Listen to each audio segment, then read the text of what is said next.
आता आपल्या आवडत्या मालिकेचे संपूर्ण भाग मालिका प्रसारित झाल्यानंतर लगेचच पाहू शकता फक्त सन नेक्स्ट वर. भारतातील प्रेक्षकांसाठी मोफत सेवा.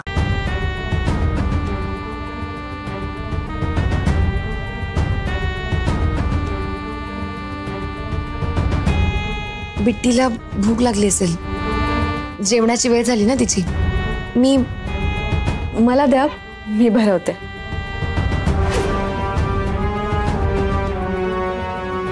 बाळा, पोटभर जेवशील हा?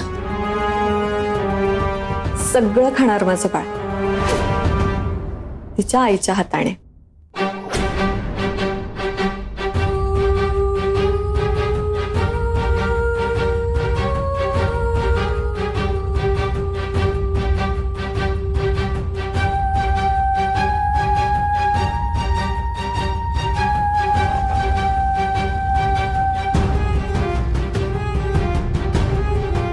चला बाळा, खाऊन घेऊया. तुला हे आवडतं का? नसेलही आवडत तरी ठीक आहे, आई भरवणार आहे ना.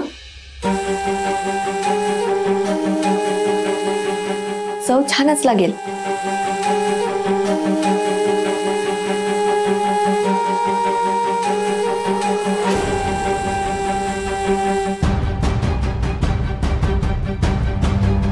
बिट्टी,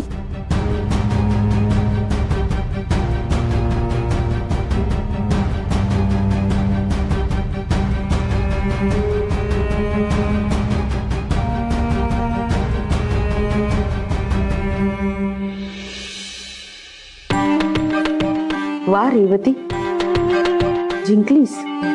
आता हळूहळू त्या दोघांपासून बिट्टी लांब होईल आणि हे काही गौरीला सहन होणार नाही. मग ती रुद्रपासून दुरावे आणि गौरी आयुष्यातून गेली की रुद्र खचला. हे असंच चालू राहिलं पाहिजे. ती पोर त्या बाईकडे सुपूर्द करायची वेळ तुलाच आणावी लागेल रेवती.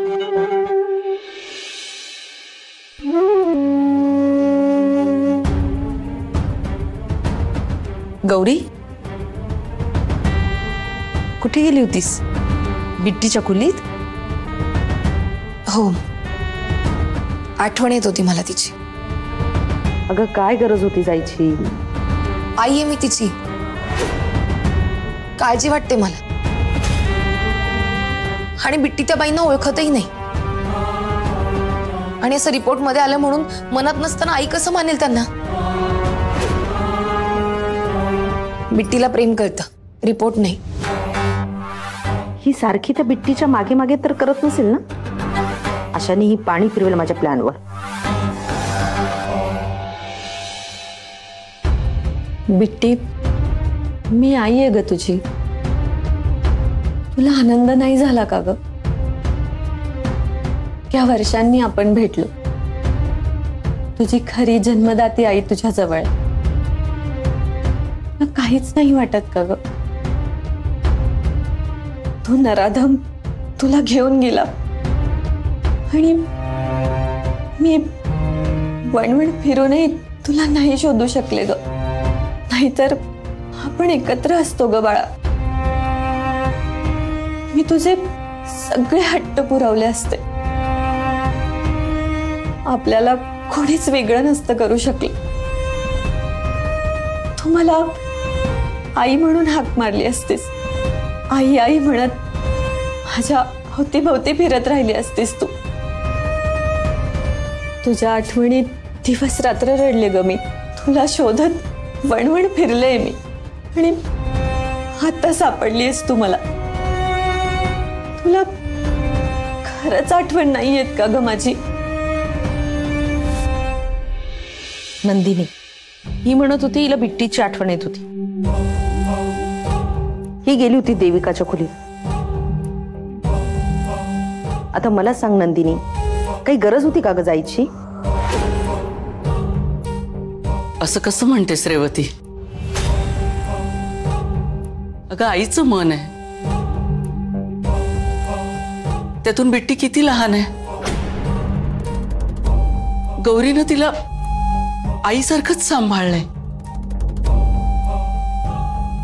मग त्रास तर होणारच ना.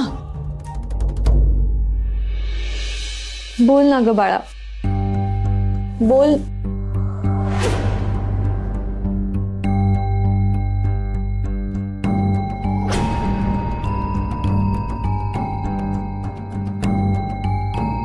अरे देवा, हिला तर ताप भरलाय.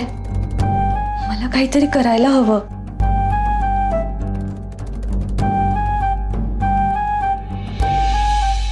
नंदिनी, मला मान्य आहे हिचं आईचं मन आहे, पण ती खरी बिट्टीची आई आहे ना. मला मान्य आहे गौरीला काळजी आहे, पण तिला काळजी नसेल का? अगं पोटची पोर आहे बिट्टी तिची. आणि मला सांग, गौरी सतत बिट्टी समोर गेली तर बिट्टी त्या देविकाला आई म्हणून स्वीकारेल का? बरं तेही जाऊ देत, आपण सारखं सारखं बिट्टीच्या समोर गेलो, मध्ये मध्ये करत राहिलो तर त्या बाईला राग येईल. आणि तिला जर असं वाटलं की आपण बिट्टीच्या आणि तिच्या मध्ये येतोय तर ती बिट्टीला घेऊन जाईल ना आपल्यापासून दूर. गौरी बाळा, चालणार आहे का तुला हे? नंदिनी प्लीज समजव हिला. आपण सतत मध्ये मध्ये करत राहिलो ना तर ती बाई त्या बिट्टीला घेऊन जाईल आपल्यापासून दूर. सांग तू हिला. गौरी, विचार कर. आज बिट्टी आपल्या नजरेसमोर तरी आहे, पण देविका तिची खरी आई आहे. ती तिला कधीही इथून घेऊन जाऊ शकते. तसं झालं तर आपल्या हातात काहीच राहणार नाही बाळा.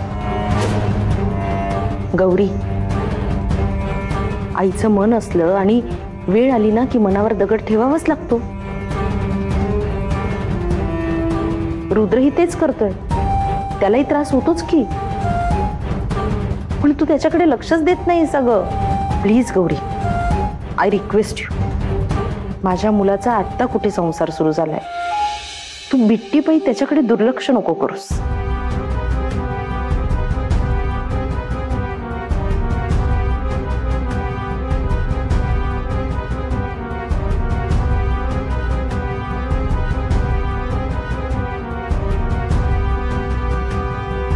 तू वचन दे नंदिनीला, बिट्टीच्या भल्यासाठी, तुमच्या संसारासाठी तू बिट्टीपासून लांब राहशील. अगं रेवती, याची काहीच गरज नाहीये. मला गरज आहे नंदिनी. अगं मला काळजी वाटते यांची. गौरी प्लीज तू वचन दे नंदिनीला. तुला शपथ आहे बिट्टीची,